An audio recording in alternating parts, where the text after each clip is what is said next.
Forgot my name. Peggy Hurson. I'm Peggy Hurson. We're not going to start again. I already started once and I made us start over. It's all right. Not starting again. Okay. We'll have Good an outtakes. morning. We'll have an outtakes. I'm Peggy Hurson. And I'm Scott Clark. You're Scott Clark. We're coming to you from the coffee shop.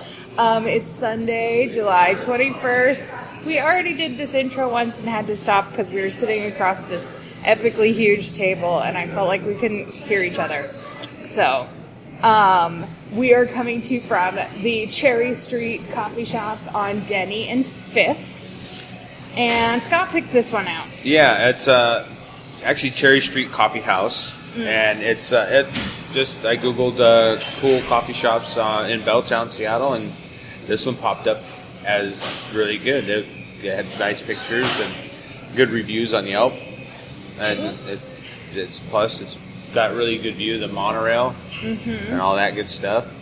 Great. Plus, yeah, I pass by this place all the time because I walk from Capitol Hill to near the Seattle Center to the SIFF theaters, the Seattle Independent Film Festival theaters, because I have a year-long free pass to that theater. Oh, nice. Which I got I got it for Christmas last year from a guy that I was seeing that I'm no longer seeing. Oh. Yet I still have a free movie pass. You have that reminder of your relationship. I feel like I got the better end of the deal. There you go. How I miss him. I'm going to the theater. Like, he was pretty great. Because now I have free movies all year. Yeah, no, it was probably like one of the best Christmas presents I ever got.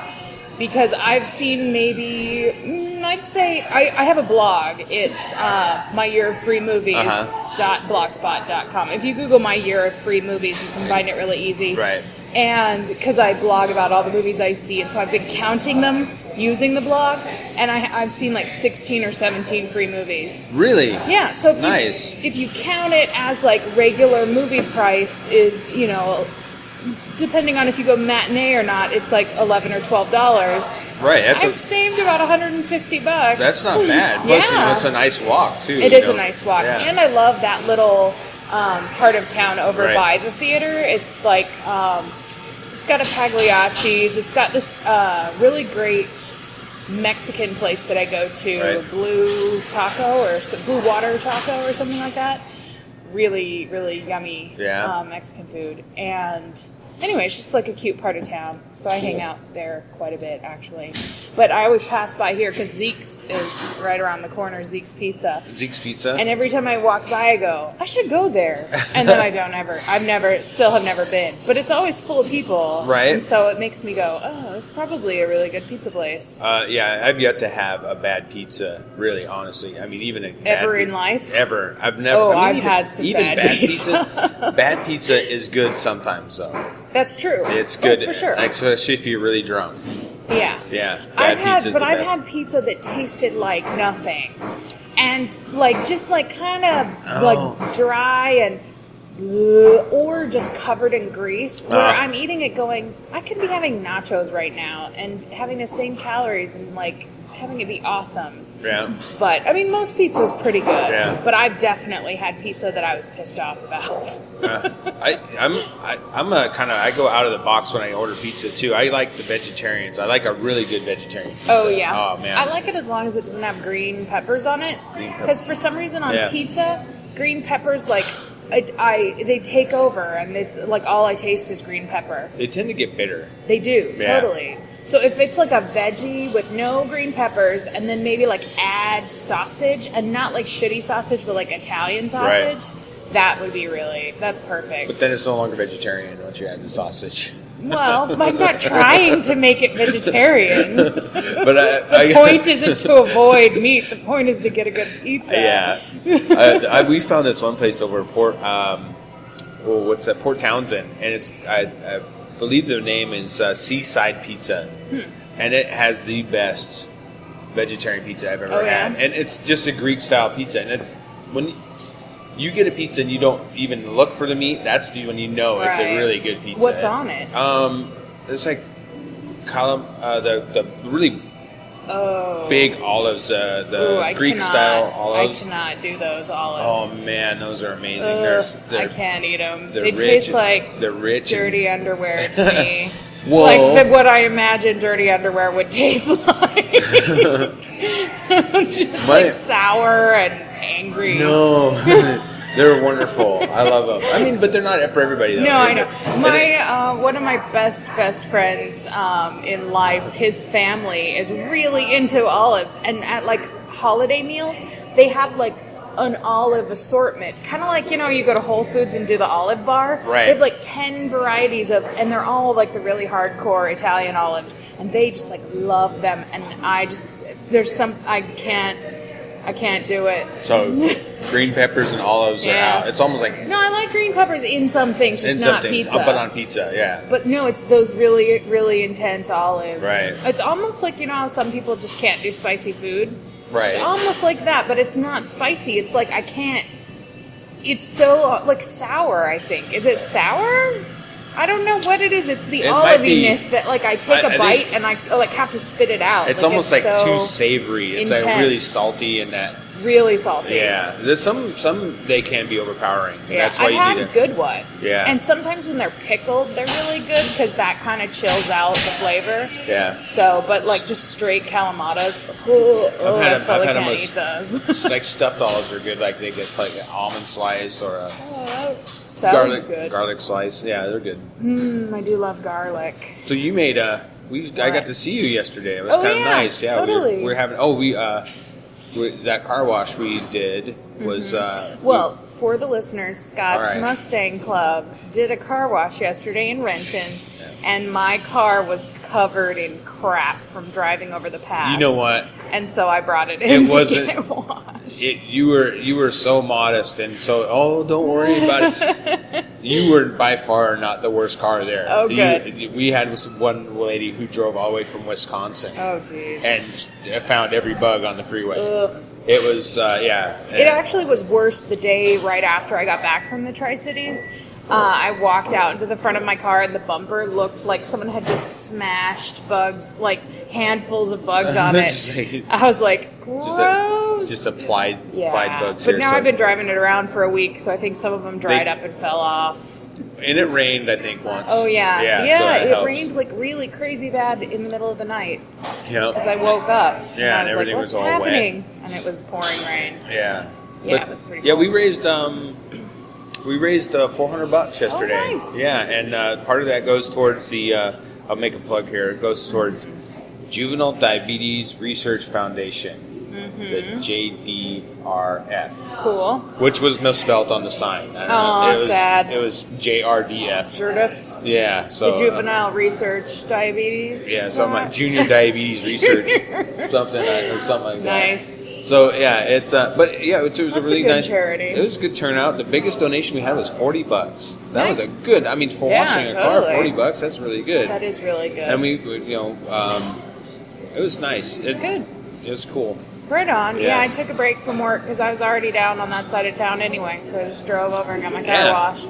Then it was nice. Isn't it weird how your car feels better after you wash it? I know. It seems like it dries nicer and it does. I say it's because you got more aerodynamics because all the bugs aren't slowing you down. Probably true. Nah, I doubt it, but yeah. It just feels better. Nice. I haven't done a car wash since high school. Like, been out washing cars. Right. We did a million of them from like junior high through high school raising for fundraisers, money, yeah, for school activities, for just whatever. Or like I remember doing a couple just with my friends to like raise pocket money in the neighborhood. Yeah. So, because back in the day when like we were all poor, it was like back if you could wash 10 cars and get $5 out of it, you were like. So right. It's like you're done. One car, we're off to the store. We got $5 in our pocket. Yep, totally. And then when I remember doing it, and when we'd get $5, it was like, well, I thought it was $5 a piece, and it'd be like 4 of us, No, we had to split it up.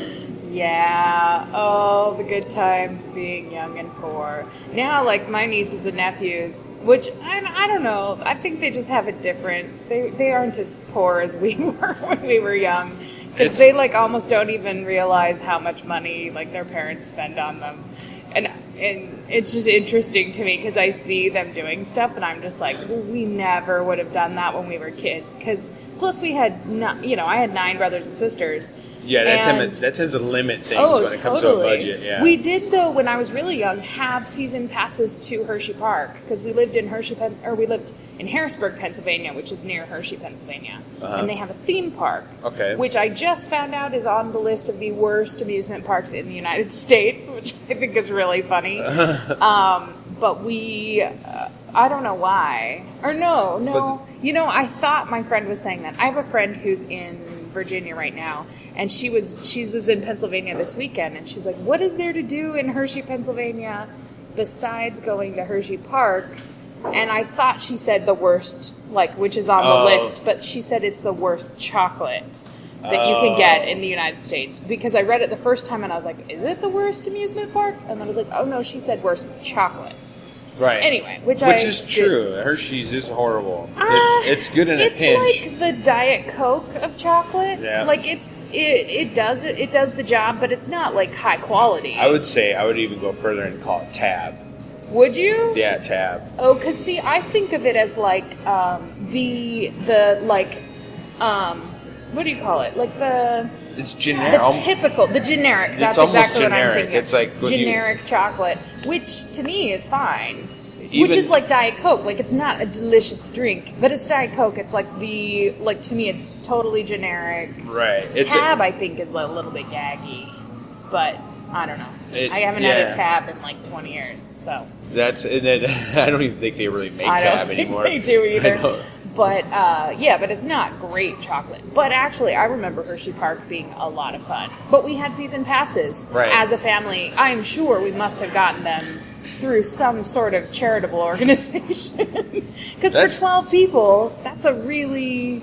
Or maybe I wonder if they had a family thing. Well, with no. I know, living in California, and my parents were like, "We can get our money's worth out of this." Living in California, people that live there, they get residency passes and stuff. So it's a little bit cheaper. I think I'm not sure, but it's pretty affordable for people to go there because they want you to go there and visit. To Disneyland. Yeah, for sure.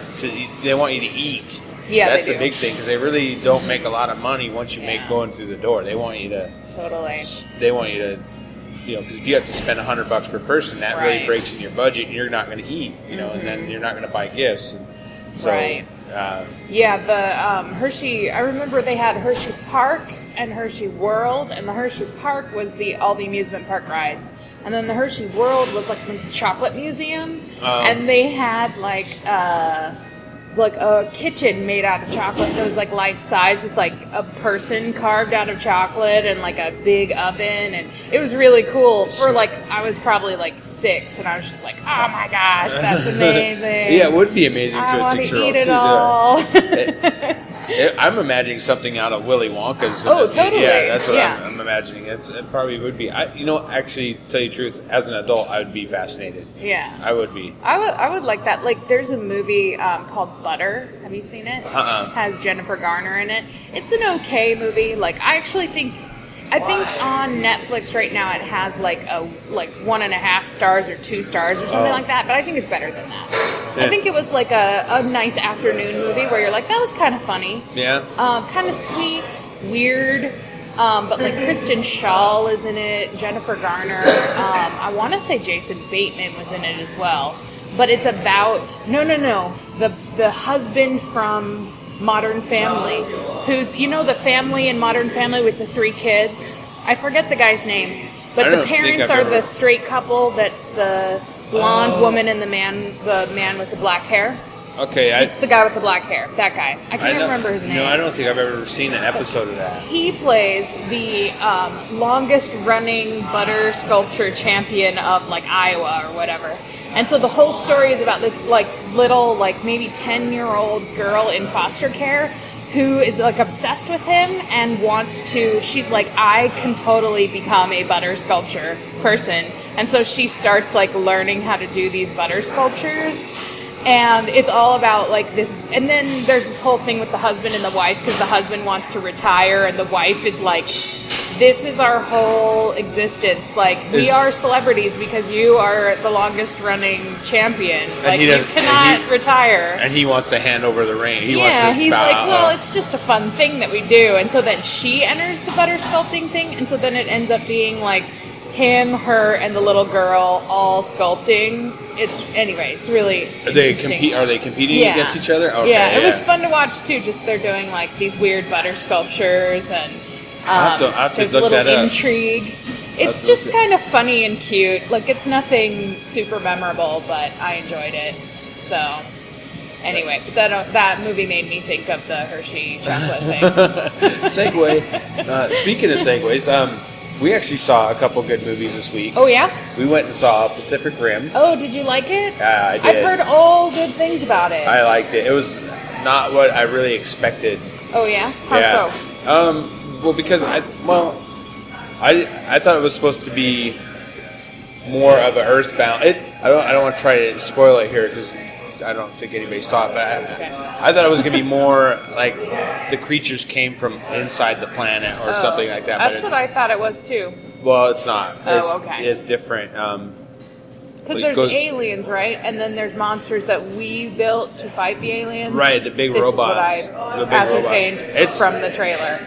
To sum it up, they are aliens, and it's almost like a really good version of Power Rangers versus Godzilla.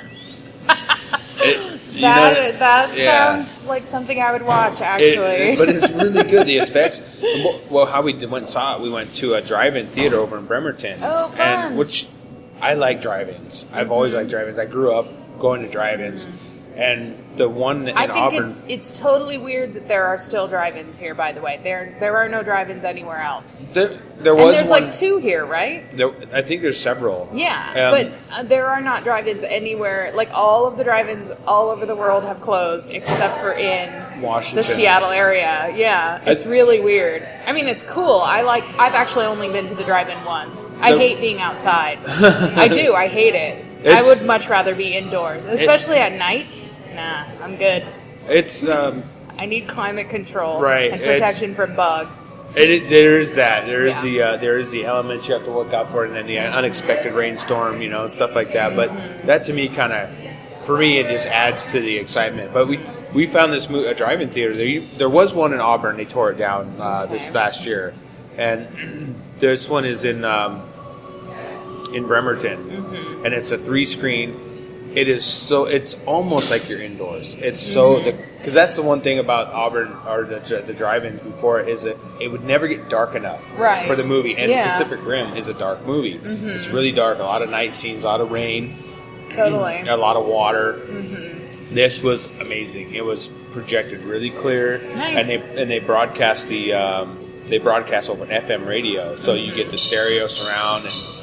Really Actually, was just talking to my friend Rachel and Renee, my friends Rachel and Renee, who are architects, and we were talking about drive-ins just like 2 weeks ago, and Rachel mentioned that she had done some kind of like project in school that was proposing like using sides of buildings near parking lots as public drive-ins, like all over the place, and just having radio stations that would like you tune into them, and they have like, and so you would just like this parking lot right over here, you would just like boom a movie on the side of the nearest building, and then people could tune in, and she did a whole like urban development project on it of how much it would cost, and like using like old movies and stuff, so kind of things that you don't have to get rights for.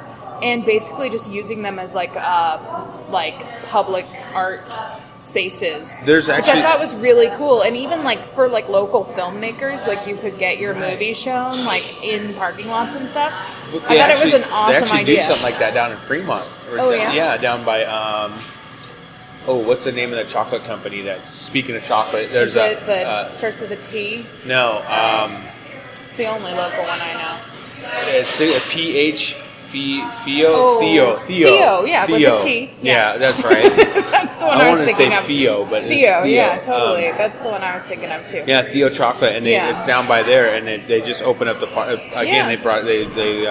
they show the film against a building. Nice. And they do the 80s. Oh, that's cool. Like yeah, they do Ghostbusters. outdoor movies at Red Hook too. We went to Animal House last summer, and you just sit on the grass Right. and like you can get beer and I got a pulled pork sandwich and like watch Animal House, which again sounds fantastic. I hated every moment of it. Like Because you're outside. I hated sitting on the ground. I was like, I could be sitting in the restaurant eating the pulled pork sandwich and then in my own bed watching Animal House. Yeah. But instead I was like really uncomfortable and got eaten by bugs and like then you have to like fight the traffic getting in and out because there were just like hundreds of people there. I was like, this is why I don't go to stuff like this. Because it's such a hassle. It's like 85% hassle, 15% fun. Yeah, I probably would dig it. Yeah, I know you would. I would dig you it. would like it. I'm just everything you're describing. I'm like, it doesn't sound bad. Doesn't sound bad. Hassle, all hassle. Like very slim ratio of hassle to fun. Yeah. I'm only in it if it's more than 50% fun, and then I will totally go. Even like I thought we would have had more fun just going to a park and having a picnic. Because like really we were there with like 20 people. It was my friend Rachel's birthday. Right. And there was like all these people and we went early and got beers and had the pork sandwich and we were all just like chilling, shooting, like goofing off, shooting the shit. And then the movie started and I was like, well, now we're done interacting with each other. Yeah. And we're just watching a movie. Sitting here on the grass. I could be home right now. And I was like, should I just leave? Maybe I should just leave. And then I was like, no, it's Rachel's birthday. I'll stay.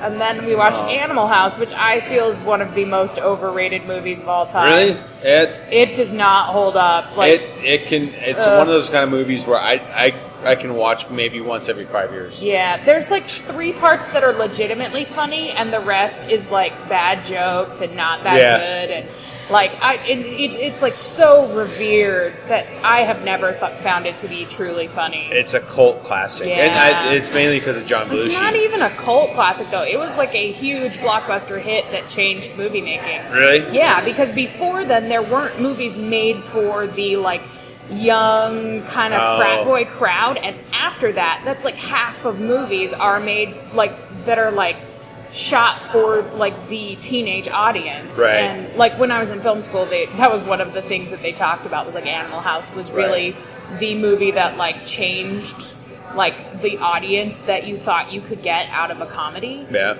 And to me, I'm like, well, that's good because I like a lot of the movies that are like that are now out that are also like actually funny.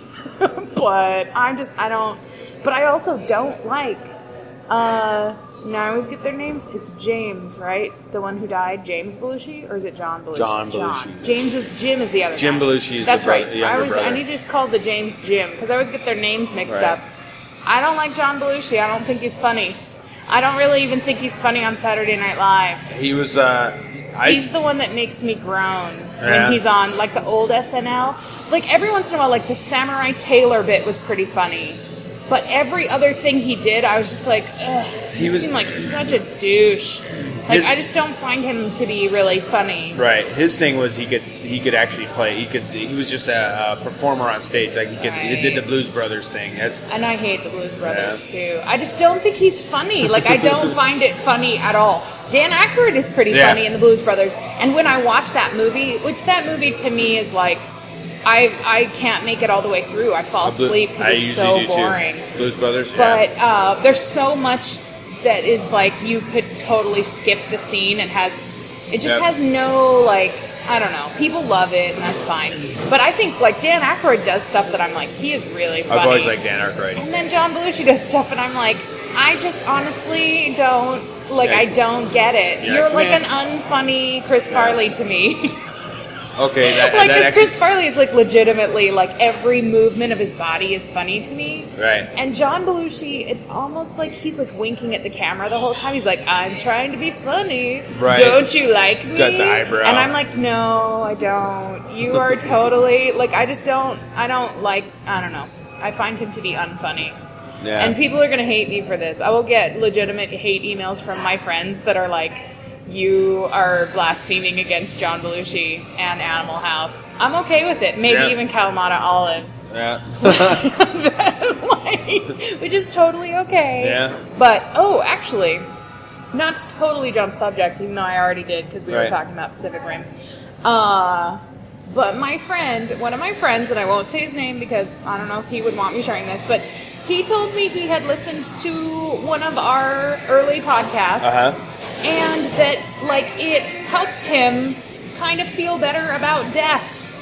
Why? Isn't that, like, the coolest compliment? He said it was the one we were talking about, like, our feelings about, like, atheism and when you die, like, we were talking about just, like, how it's kind of okay to just die. Right. And he said that, like, it made him feel better. And I was like, that is, like, one of the coolest compliments. Actually, I kind of like it. We should put that on our tagline. Making you feel better about death. From the coffee shop, making you feel better about death. It was, like, really cool. And he's just such a nice person. And I was like, converting one atheist at a time. Totally. It was so nice. I think that could be that could be a really nice, really cool T-shirt. You feel better about death. Listen to it, and you'll feel better about death. It was so funny. I was like, we could actually even make a YouTube commercial like that. I know. He's such a cool person, and like he actually he writes a blog that I'll ask him later if I can say who he is. But he writes a blog that I love. I love it. He's a really interesting person. But it was nice of him also because I also got some negative feedback from my mother who has officially, if mom is listening to this, she is, because you know what? I know, she told me she would no longer listen to it because she hates it so much, but she does not like the podcast at all, which I think actually might have been because of that podcast where we were talking about death, because I made a joke about not wanting to be with my family after we die, and I don't think she understood that was a joke, but you know. Whatever. But actually, the day I posted on Facebook that my mom hates the podcast, we had 30 listens. Right, isn't that cool? Yeah, people were like, if Peggy's mom hates it, it must be really I wonder if she's like, I can't stand. Can you listen to this? I know. See if I'm right. So she's probably sharing Maybe, totally. I did ask for some other family members to listen to some things and go, just tell me if you were offended by it, because I don't mean to offend people. And my brother, he's actually going to come on the podcast, he's really excited about it. I'm excited too now. Yeah, he wants to talk about music and art and all this cool stuff. Cool. He's really into radio and just loves all this kind of stuff. So I asked him to listen to it. I was like, you tell me if it bothered you, because I know he will. He'll be honest. Like, if it does bother him, he'll say, oh yeah, you said mean things about all of us and just didn't realize it. I'm like, well, maybe I did. I didn't hear anything. I'm kind of a mean person sometimes. It's only mean from one perspective, though. Yeah, that's true. It's like, you could say it's just because it's off the cuff, and they take it as being mean. It's I get that feedback from people a lot, though, that I say mean things. And sometimes I just say it to their faces, and they're like, you're really mean. And I'm like, am I? I'm like, maybe I just don't realize how mean I am. Yeah. But I'm okay with it.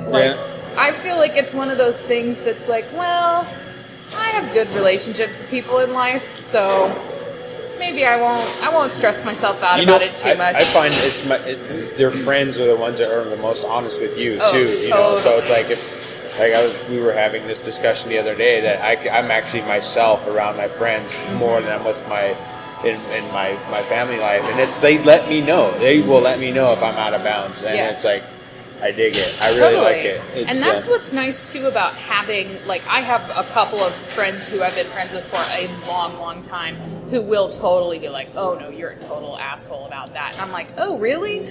I don't get offended when they tell me, and I tell them when they're being total jerks or if they're just being stupid. And so I feel like, well, they'll tell me. I like that kind of honesty too. Yeah, it's just because you're comfortable with your friendship relationship, and it's not you're not abusing it's not to the point where they come out and say, hey, that wasn't cool. Right. It's just, or they don't get mad. They just say, hey, that wasn't cool. There's no love lost when someone tells you you're being a douche. You know, so because that's always nice. It's like, well, I'm sorry you feel that way. Or you go, oh, I kind of was. Yep, you're right. Sorry about that. I'll reel it in. Yeah, for sure. Yeah. Well, and that was the thing with my mom, too, is, like, she called me and she told me, and I was like, okay, well, you know, I accept that you don't like it. I'm going to keep doing it, because I love it. Yeah, it's cool. So you can either listen or not listen, and that's okay. Like, I'm not offended that she doesn't like it. I think she wants me to be, I don't know, I think she wanted me to, like, go, oh, I'll change everything about it because it makes you uncomfortable. But I was like, well, it's kind of awesome to me that I have a platform to, like, talk about my thoughts and feelings about life in an uncensored way. And so I understand that makes you uncomfortable because I am your child, and for some reason you, like, feel the need to protect me and have some weird ownership over my actions. But I'm not going to worry about that, because if I sit here and go, oh, I'm only going to talk about things that don't make my mom nervous, this is going to be a real boring podcast. You know what? No, it wouldn't. It wouldn't be. We could talk about the things that would make your mom nervous, and just totally weave it in. It would make her nervous anyway. It would not be. We could probably do an entire separate podcast on stuff that actually would make your mom nervous. That was That's what I'm saying. Yeah. So, oh well. Oh, but what was the other movie you saw? You said you saw 2 movies. Yeah, it was a double feature. It was The Heat is coming. Oh, did you like it? I loved it. Great, I'm totally going to see it. It was so funny. I heard The Heat, for the home audience, is Sandra Bullock and Melissa McCarthy. Yeah. As buddy cops. Antics ensue. I know exactly what will happen. I should actually, before I go, write an outline of the movie and put it in a sealed envelope, and then after the movie's over, open it up and see how many scenes I got right. Because I bet it is... Anyway. Go ahead. I haven't seen it. It is the pretty typical buddy cop movie. Lots of foul language, which I like. Excellent. I liked Me too. It was really good. But it was used properly. It wasn't.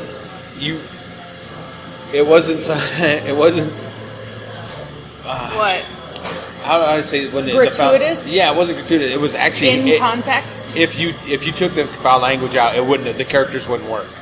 Yeah, because it jived with their personalities. Yeah. Totally. Right on. Yeah. Yeah, I think I was listening to a podcast with somebody on that was from The Heat, like one of the directors or the writer or something, and I was like, I totally want to see it. I think it was, isn't it directed by the same guy who directed Bridesmaids? I think so. Yeah. And I think he was on Doug Loves Movies. Yeah, and I haven't seen Bridesmaids, but I do like it. Really? No. I will lend it to you. I have it on DVD. It is totally worth a watch. Is it? Especially if you like watching women have foul language and be kind of like poop and fart jokey. Yeah. It's totally enjoyable. Is it? Okay. It makes some people very uncomfortable. Like my friend Ryan saw it and he was like, no. And I was like, really? Because I could watch it every single day. Really? And laugh every single day. It's like the perfect female-driven comedy where it's like women doing like humor that is funny to women, but also just generally funny. Because I think there's like 2 female... Okay, so there's this whole thing with like women being funny or not. And do you know what I'm talking about? Like some people think women aren't funny.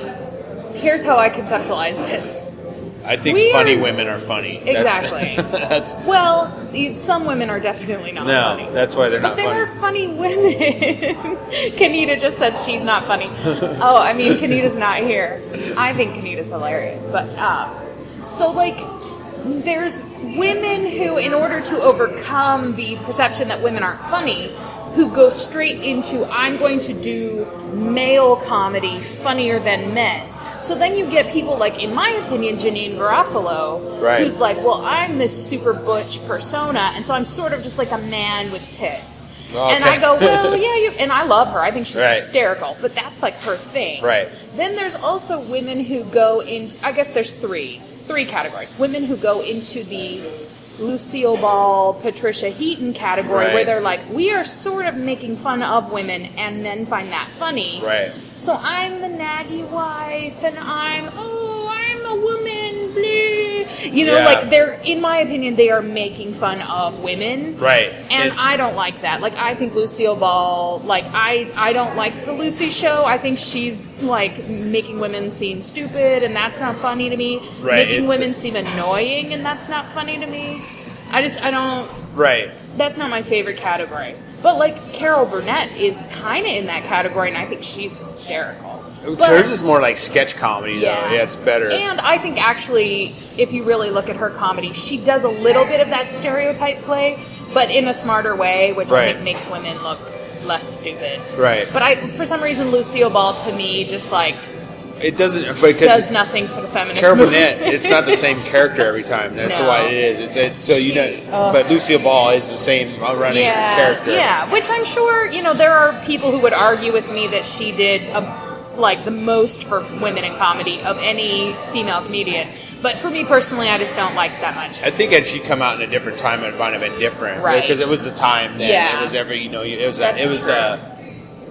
she started in, the 40s. It was where on television, men and women slept in separate beds. Yeah, the Hays Code era, totally. And then there's this third category, which is just kind of newer, I think, where it's like women doing things that are funny to other women and kind of ignoring what men. You're like, yeah, well, men are part of the audience too, and so you have to. But there's scenes in Bridesmaids that I think if a guy was watching it, he would be like, this does not seem like women act, it seems, but to me, I'm like, I've had that exact conversation with all of my friends, where, we were just being stupid and giving each other shit and talking about really uncomfortable things, and, it's to almost, me, it just feels very it's almost authentic. getting up for a guy to take it. It's almost like getting a look behind the curtain. Right? It's like what... Because you're getting a different view of a woman's conversation. Because we're not there. Right. It's a conversation that you'd have with your friend. Yeah. Which... Totally. Which, my friends and I, we give each other shit about everything. And you don't see that in a lot of movies. You see competitive women. Right. And I'm like, well, I'm not really competitive with my friends. Some women are, but I'm not. Right. And you see, them talking about relationships or something. But, most of my conversations with my friends are, saying we each other have STDs and, bringing up embarrassing things from their past. It sounds like what we give each other shit. Yeah, we have the same kind of relationships that men have, but it's the women version of it. Right. And I think there's a perception, especially in movies and TV, that when women are together, they behave the same way they behave when there's men around, and it's not necessarily the case. Yeah. But Bridesmaids has a lot of scenes where I'm like, I've had that exact experience. Cool. And it even plays with the competitiveness, because there's a few characters. It's the old friends, and then one of them makes a new friend. Oh. And the new friends, do they work with the old friends? And it's a little bit of territory for friendship, which I've experienced a million times with my old friends. It's like, oh, you got to meet this person. She's really cool. And then you meet her and you're like, no, she's not. No, I kind of hate her. But then you realize later that you're like, oh, I hated her because I was territorial about my friend. I didn't want my friend to have other friends. It's like when you introduce a new dog to the pack and it's running around pissing on everything, and all the rest of them are running around pissing on the same thing. So it's almost like everybody's competing for that friendship. Yes, exactly. Yeah. So I thought it was interesting. It's a movie about female friendships hidden within a romantic comedy. So there's love relationships that are going on, but the story is really about the female friends, and that's what I liked about it. Cool. It was really It's on my ever-growing to-watch list now. I'll bring it to you next week. Yeah. I saw a couple of movies this week. By a couple, I mean 6 or 7, but I have chosen 2 to talk about. None of them are new. I didn't go to the movies. Right. Because this was my first week back at work. So I was exhausted, and I think it was just changing sleep schedules, and it's been crazy humid here, and that makes me really tired. So a couple of days I just went home after work and fell right asleep. Right. I slept 12 hours 2 days this week. It was crazy, which I never do. But it felt good. Right. It felt really good. But one of them is a documentary from 2012 called Bully, which I don't know if either of you... I've heard of it, but I haven't seen it. I purposefully did not watch this movie because I didn't want to see... It's uncomfortable. Well, it's also...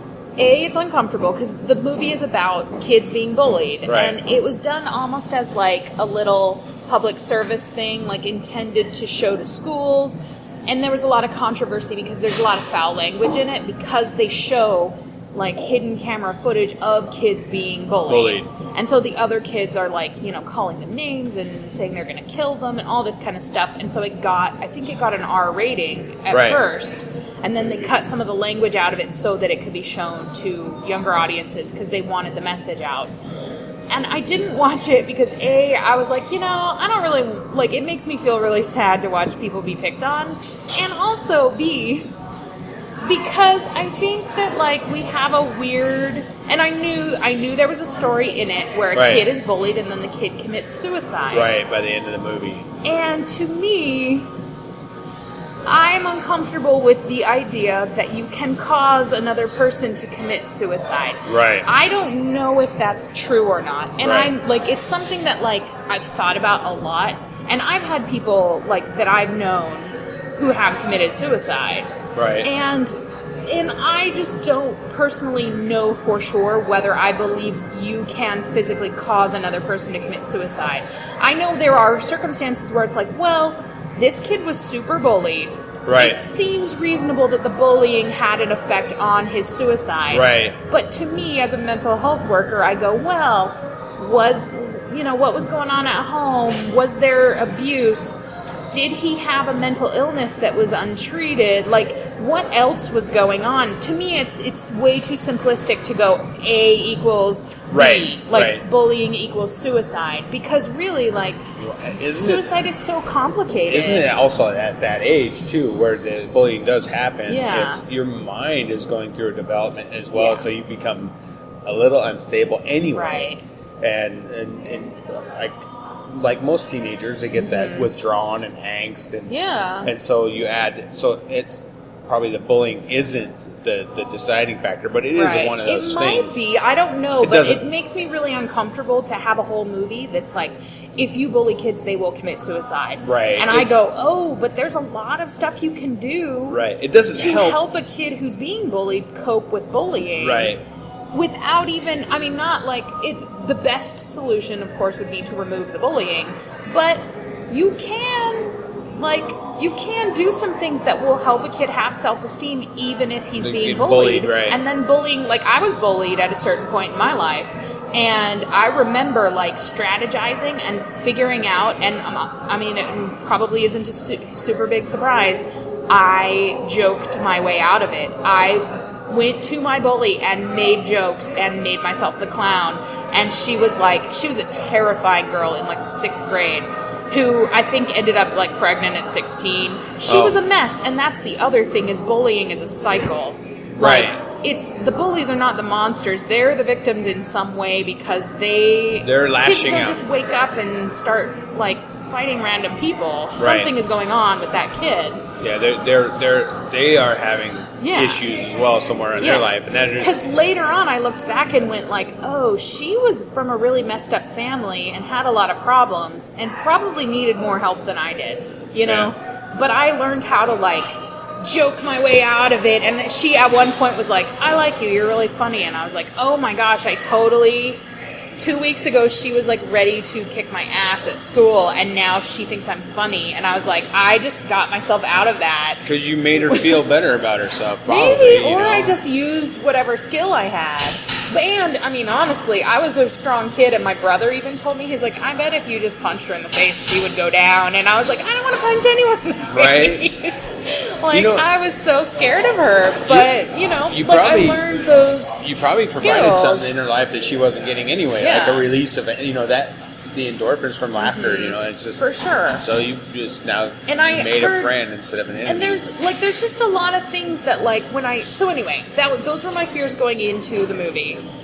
Then I watched the movie, and a lot of them, I was like, yeah, this movie is really boiling bullying down to, in my opinion, too simple of a factor, and not really offering any solutions. Like, they keep going back to the school, and they're like, well, the school's not doing anything.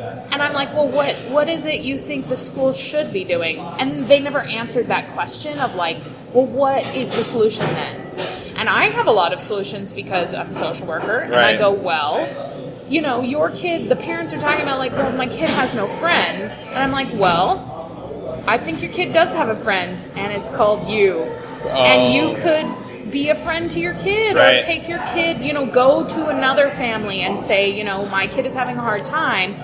Can your kid spend some time with my kid? Like, there's other solutions that would help the kids, but they don't bring up any, like, the one solution they bring up is, like, starting an anti-bullying club, which is great. So it's, like, other kids who agree to, like, go to the kid who's being bullied and help him and stuff, which I think is almost great. like an intervention type thing, yeah. But really, like, there's so many more solutions. We had something similar like that called natural helpers in school. We had natural helpers too, totally. I had the opportunity to be one, and I pushed out. I don't think I was ever asked, but I had friends who did it. I was such a small school. If you got pretty much everybody was a natural helper, because I had 56. That's good. Everybody should be. And we went. It was a camp that you got sent to out in the summertime. It was like a 2-week training camp. Now I wish I would have done it. I love camps. Camp Sispis. Oh my gosh. Yeah, I love camps.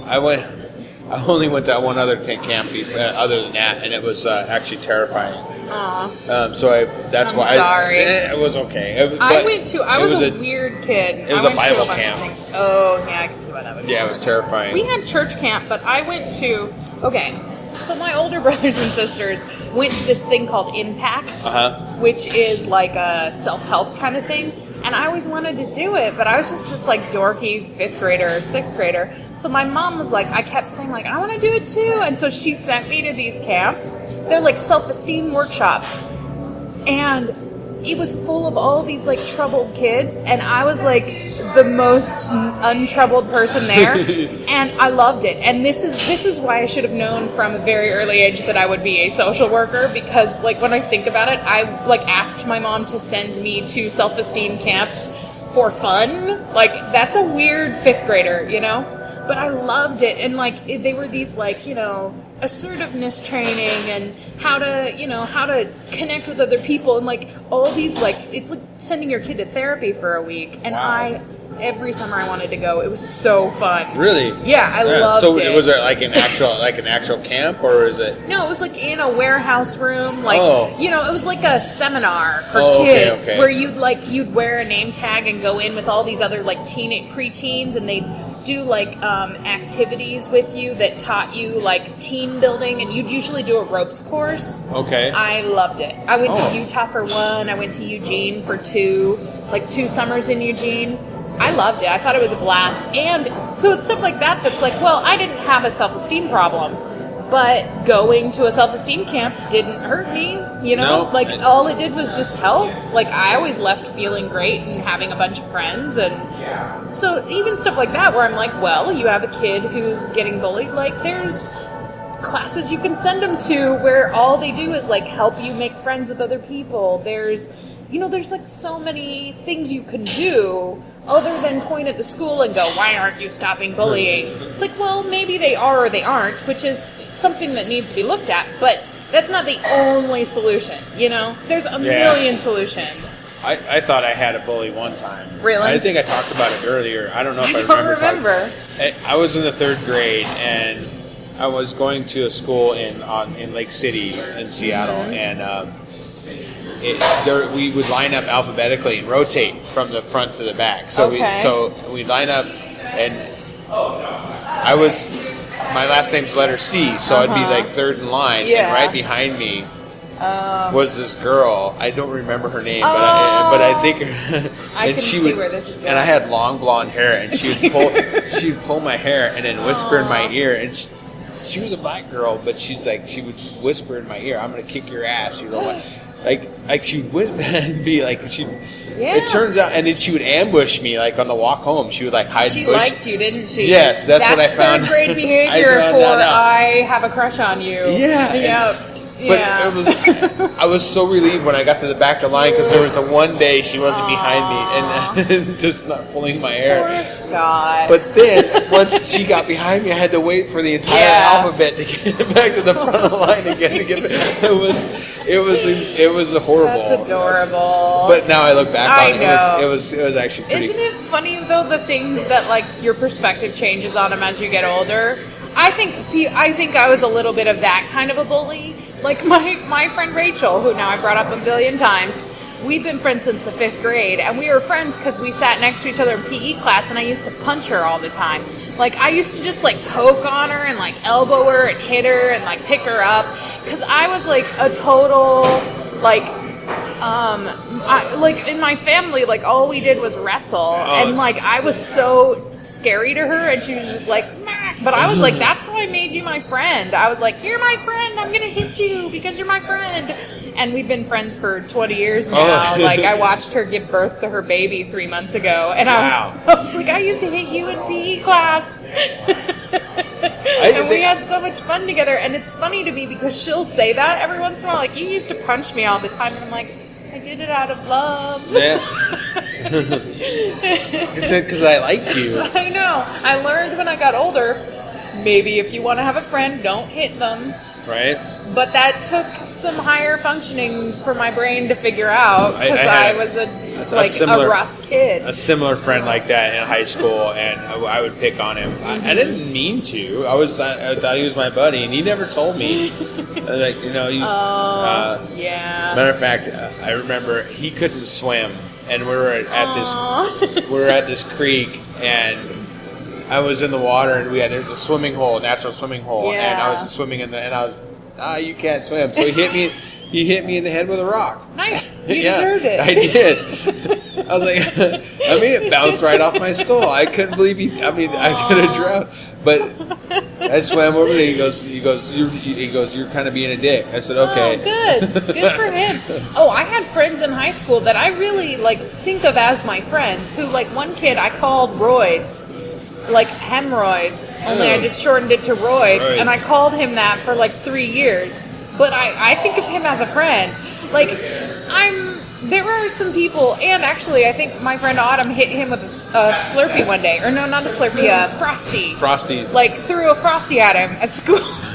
Like, we did really mean things. But I think of him as my friend, and it's so weird to me because I'm like, well, I don't know if I was just like a really weird kid, but I think that's normal. I think kids like mess with each other, and there is legitimate bullying and stuff, but I think also kids are just rough because they're trying to figure out, like, how do I interact with people, and it's also you're trying to figure out where your station is amongst your friends, So it's almost like you have like a little inner society, so you figure out where you stand amongst your friends, and in every friendship group there's an alpha. Even there's even the sub alpha where, like, when that person's not there, there's the next person to step up. So, and that's the time where developmentally that you're working it all out. Right. And unfortunately, for kids who maybe have some disabilities or some social problems, like, you can end up on the bottom of that. Right. And then I think the challenge is, especially as, like, parents, which I love when I speak for parents because I'm in no way a parent, or just people who are invested in that kid's life. This is, how do I help this kid use their strengths to find a way to, like, instead of just being on the bottom of everything, like, there's probably something that kid is good at, and then how do you help that kid, like, use that thing that they're good at in order to make friends with other kids who maybe are in a similar stage, or like, there's always some way to help the kid feel good about himself. Like, that's just, there's never a kid who's just totally worthless, and it's sad to me because I think, like, well, where are the other people in this kid's life, like, patting him on the back and helping him find his talents? And I say him because there were a lot of boys in the movie, and I kept thinking, I wish I was that kid's aunt, because I would take him out and, like, teach him how to play guitar or something, Give him a different outlet. Yeah, totally, because there's so many I don't know, like, kids are, like, if I hadn't found, like, acting and drama and music, I might have been, like, unliked, and, I think I was nerdy for a long time, and then became weirdly popular. Like, not actually popular, but everybody liked me by the time I was, like, a senior in high school. Yeah. And mostly just because I would do, like, weird stuff. And they were like, you're weird. I like that. Because my friends and I, like, my friend Autumn, the one who threw the Frosty, we would just do weird stuff. Like, one day we dressed up like each other's moms. And, like, she would put Raisin Bread bags on her hands, and she'd be like Mr. Raisin Bread. And we'd make jokes about, like, topless Supreme Court judges and stuff. And we just did, like, stupid stuff. But we were like That sounds actually funny. It was fun. We were like unashamed of our Right. dorkiness, and then eventually like people just were like, "Oh, I like that because you're weird," and I was like, "Yeah, I'm super weird." Yeah. But I was never like actually popular. I was like the person that lots of people thought were their friend. You know what I mean? Like people from lots of different groups. And so I felt like I had lots of friends. And that's what I mean. I was not like a cool person at all. Right. But what you did was you didn't worry about trying to fit in. You just were yourself. I think, I'm sure I worried about it a lot. Yeah. But I sort of just was like, nah, I'm a dork. I'm just going to embrace it and do weird stuff. And, like I don't know. I'm a weird person. Like, I would, like, wear a square dancing costume to school. And, like, people be like, why are you wearing a square dancing costume? I'm like, I don't know. I just got a square dancing costume.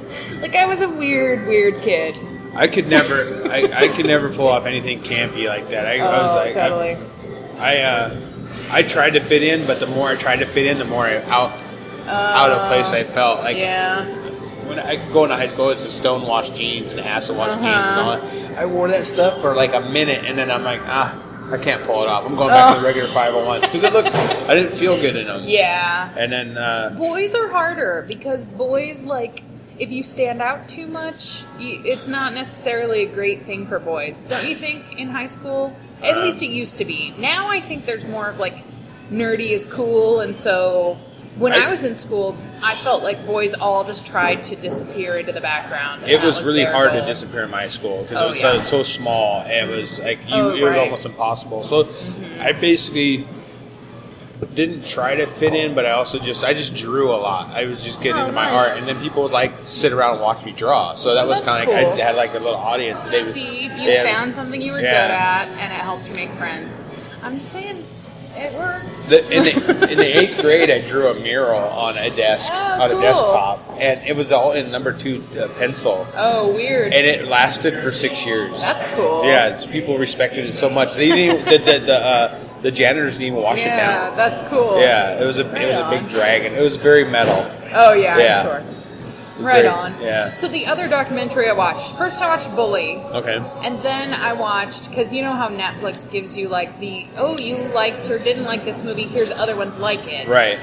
Which always ends up giving me good documentary mashups, because if, like that one I was like, it's a well done documentary, but it just kind of pissed me off and made me wanted to shout things at the TV and like throw stuff at it because it bugged me. But then it gave me The Interrupters, which is a documentary about a group in Chicago called Ceasefire.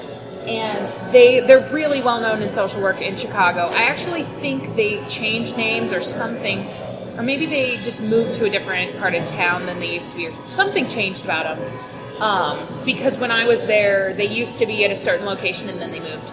But they have a team that goes out, and it's former gang members, and they go out to the gangs, and all they are supposed to do is just wander around and talk to people, find gang conflict, and then interject. So like they'll be talking to someone, it's like, well, what's going on? Like who's giving who crap? Like what's happening? And then they'll tell them, and they'll go to the people and say, hey, I heard you're having a problem with this other person. I really want to talk to you about that. And like they just like become a mediator, they go in and go like, well, like they had all these really, it's awesome. It's such a good documentary because they have these situations where it's like, well, so and so, stole a $10 weed bag, and then they disrespected me this way, and then I got a gun, so he better watch out. And then there's this one woman who's like a former gang member, and now she's like converted to Islam, and she's like this really funny, really awesome woman.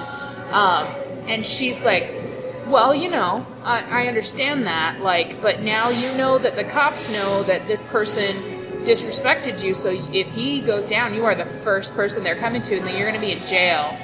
Yeah. And they're like, oh, you're totally right. And like giving them like a look at what the consequences of their actions are. And then they're like, what if, I go and talk to them and say, hey, you disrespected this person, and they want to come and retaliate, but they're not going to because, they don't want to go to jail. Right. But, you should know that you disrespected them.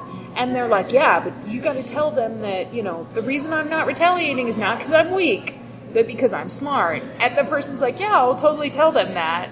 And then they do this like weird mediating. It's almost like they go in and just so cool. defuse a situation. Totally. Yeah, I like that. Totally. Which, to me, it's just like a documentary about like fantastic social work, because like they really do really, really amazing work. And it just shows you some really, really interesting scenes with people who are like legit gang members, right? Who like are talking about things that are really going on, and I thought it was amazing. Like, it's really, really good. See, I like that kind of stuff. Yeah, it's really intense too. Right. Where it's like these like 14-year-old kids talking about like murdering someone, and you're just like, oh my gosh. It's just their lifestyle. If there wasn't this person to step in, they would be ruining their lives right now. And others. Yeah, totally. Yeah. It's really interesting. And then I also watched a third documentary called Lost Angeles about people who live on Skid Row that was really good. Oh, yeah? I had a documentary afternoon yesterday. Yeah? They're so short. It only took me like 3 hours to watch all three of them. A good, and they flow good, too, if they're really done well. I have one, I don't know if you've seen it yet, that I watched it maybe a year ago. It's called Small Town Gay Bar. Yes, I have seen it. It's I liked really good. Well, the reason why I watched it is not that I sought it out on my own. I heard about it in a podcast. Oh, nice. And it was actually Kevin Smith's friend, Malcolm Ingram. I think his name's Malcolm. I know his first name's Malcolm. I think his last name's Ingram. And that's what he did. And that's... Oh, that's his documentary? Yeah. Oh, cool. Yeah, and then the spin-off of that is Red State. Oh, really? Yeah, because because I didn't realize Red that. State, it's not really a spin-off directly, but what happened was the Westboro Baptist Church, the God Hates Fags Church, was interviewed in that documentary, and Kevin Smith said that was creepy, that was scary, and he wrote just off of that the horror movie. That's cool. If you haven't watched Red State, I have seen Red State. It's terrifying. It is, but it's really good. It is good. I like John Goodman. For some reason, in that movie, I was like, wow, he is such a fantastic actor. Like, he totally nails that movie to me. Yeah. I thought he was, like, even, like, his skin, I don't know. There's something about him in that movie that was just so He looked cool. Grizzled. Just really grizzled and weathered. And just, like, he's just doing his job. Yeah. And that's exactly what he was doing. And he was just, and then... I even like how they reference the Westboro Baptist Church in there. Oh, those guys are Boy Scouts compared to these guys. And probably as a way to kind of go, we're not really talking about the Westboro Baptist Church, and the way, but we're sort of talking about and the way that the movie took so many like direct. I like the way it ended because it didn't, or the way it went, because nobody really survived except for John Goodman and the spoiler alert. Yeah, right. Spoilers, everybody. Except for the basically the protagonist and the antagonist. Yeah. And I liked it. Yeah, it's like a good hour-long shootout. Yeah. Small Town Gay Bar is awesome. It's like, for the audience, listeners, documentary just about the importance of small gay bars in rural communities, especially in the South. Which I thought it was really, really well done. And which is interesting. I was thinking the Westboro Baptist Church, did you hear in the news that somebody, I think it's somebody who's part of some kind of equality group, like political activist kind of a thing, bought a house on the block of the Westboro Baptist Church and turned it into, because they saw that it was on for sale, so they bought it and turned it into, they call it the Equality House or something, and painted it rainbow colors. And have, they're we're basically using their tactics against them.